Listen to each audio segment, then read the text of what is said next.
Xavier, talk about how your confidence level is going into these last 3 games and how important it is for you guys to kind of be playing your best at this point in time. Well, it's real important. You know, we got 3 more games left, and then we head into the conference tournament. So we just want to go out and get this next game against Fresno, and then we'll worry about the 2 games after that. But I think our confidence level is pretty high right now, coming from last game. JJ, do you guys feel like you're kind of in a good spot as far as momentum goes and heading into these last 3 games and preparing for the Mountain West tournament and the NCAA tournament? Yeah, I think so. I mean, we would have been in a better spot. We would have liked to have won that New Mexico game, but we had a great game last game. We did a lot of good things on offense and defense. I think we're getting better, a lot better. So hopefully we can keep it up and be peaking by the time we get to tournament time. So there's obviously there's a conference championship on the line, but beyond that there's the conference tournament seeding, and beyond that, probably more importantly, there's NCAA tournament seeding. Do you guys follow that? Are you aware of that? Is that a focus, or do you just care about winning the conference? We just worry about winning the conference right now, and then we focus on the conference tournament, and then we worry about our seeding. But right now, we just focus on Fresno and getting the conference championship because that was our goal at the beginning of the season. Physically, how would you guys kind of say you're doing? You know, it's been a long season. It's nearing the end of it. Has there been any point where you guys feel like your legs are a little more tired, especially considering how in past years you guys aren't pressing as much as you are this year? Could you kind of tell the difference, and how are you guys kind of just handling I think it's just a given that your legs are tired sometimes. We've been playing basketball our whole life, so it's just something you learn to deal with. But yeah, I mean, the pressing and the style we play takes its toll on your body. But we got great players who know how to take care of their bodies off the court. Great trainers. So it's not anything that's affecting us like that. With that being said, it's actually kind of an advantage that you guys are in that kind of pressing shape, and it certainly disturbed the other teams. Talk about your pressing style and keeping that going. Well, it started, during the summer and springtime. We worked out with Randy. We did a lot of running and different things like that. So we've been in shape all year since the beginning of the year. So it has helped us a lot, and it's going to continue to help us, I think. Xavier, you've kind of gone through a little bit of a shooting slump, but as Coach said, I mean, you've gone also through the streak where you haven't had any turnovers. How much pride do you take in kind of making that a big focus of your game and improving your play through other means? Just trying to take care of the ball, make the right plays, make the easy play, not trying to do anything too difficult.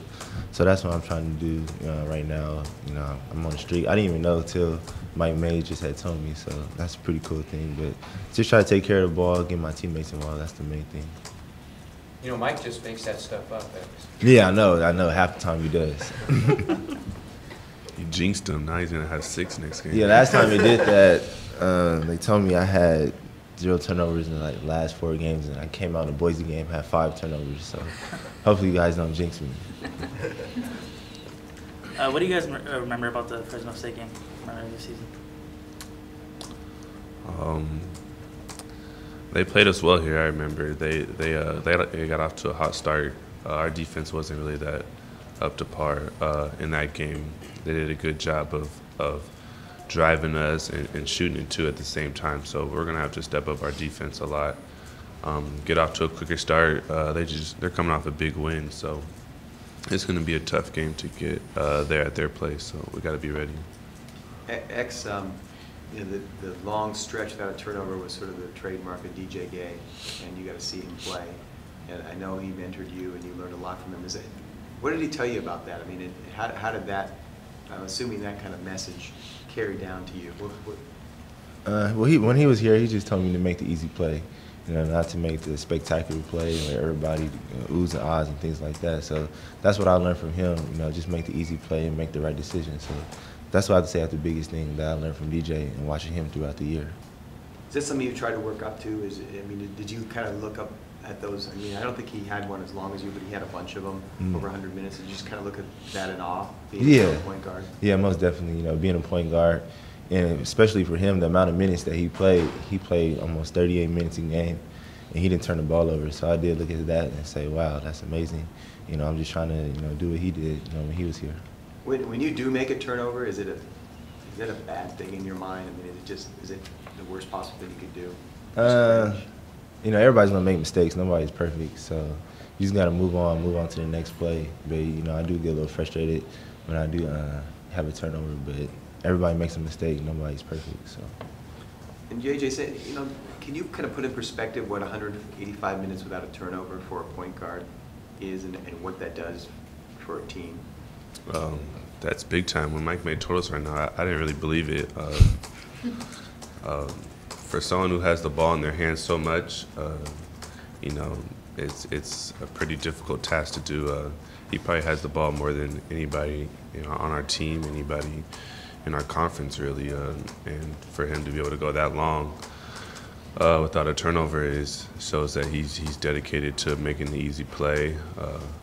But yeah, that's a great accomplishment to have. That sort of incentivized you all, the rest of you, to, you know, be cautious in the same way? You got to play free. I think I'm all right with turnovers. I don't get too many turnovers. But I mean, everybody's cautious of turnovers, and no one wants to turn the ball over. But you can't have it in the back of your mind, you know, the whole game. So you just play and try to make the right play. And if you turn it over, then you got to try not to do it again. But you just got to play free out there. I think a lot of fans obviously are going to be looking towards that New Mexico game a week from Saturday, and UNLV is, you know, your rival. They'll be looking towards that game.